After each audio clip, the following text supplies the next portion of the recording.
अस्सलाम वालेकुम नाज़रीन, आप देख रहे हैं सरेआम। मैं हूं आपकी होस्ट सुंबल ज़िया। शामिल करते हैं आज की अहम खबर। रिपोर्ट रजा अकरम मुगल रेस्क्यू 112 मीरपुर और शहरी दिफा मीरपुर ने मार्के हक बुनियानुल मरसूस के सिलसिले में पायलट हाई स्कूल नंबर 1 में एक जामिया मॉक एक्सरसाइज का इनेकाद किया, जिसका मकसद हंगामी हालात में बरवक्त और मौसर रद्द-ए-अमल की अमली तरबियत फराहम करना था।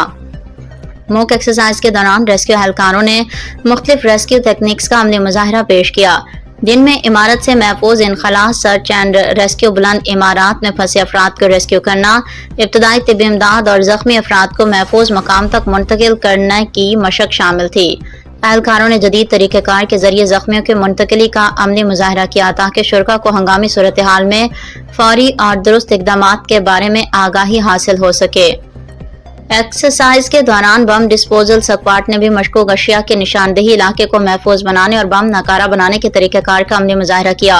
इस मौके पर तलबा और उस्तादों को बताया गया कि किसी भी मशकूक चीज़ की मौजूदगी में किसी तरह फौरी तौर पर मुतल्लिका इदारों को इतला दी जाए और हिफाजती फासले को बरकरार रखा जाए। District emergency officer rescue 112 Mirpur Sardar Najam Saduzai और असिस्टेंट डायरेक्टर शहरी दिफा राजा इश्तियाक ने मौके पर मौजूद रहकर एक्सरसाइज की निगरानी की। रेस्क्यू 112 और शहरी दिफा के एहलकारान ने शुरका को आग लगने, धमाके या दीगर एमरजेंसी सूरत हाल के दौरान एहतियाती तदबीर, बर वक्त इनखला और इंसानी जानों के तहफ़्फ़ुज़ के हवाले से तफसीली आगाही फराहम की।